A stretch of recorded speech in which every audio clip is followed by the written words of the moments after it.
দুইটা পাপ জীবনে করবেন না। দুইটা এমন পাপ রয়েছে জীবনে করার চেষ্টা করবেন, আজকে থেকে আপনারা প্রমিস করবেন এই দুইটা পাপ আমরা কখনো করব না। আপনি নামাজ পড়েন নাই, আল্লাহ তাআলার যদি দয়া হয়ে যায় তাহলে আপনাকে মাফ করে দিবেন।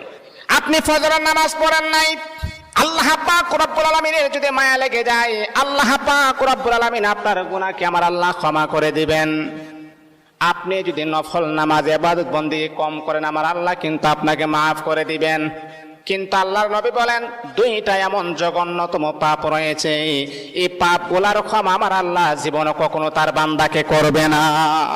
দুইটা পাপ এমন জঘন্যতম পাপ, এগুলা করা যাবে না। এক নাম্বার হচ্ছে অন্যের হক নষ্ট করা। অন্যের হক কখনো নষ্ট করবেন না। আজকে নিজের ভাই বোনের হক নষ্ট করে দেয়, অন্যের হক নষ্ট করা যাবে না।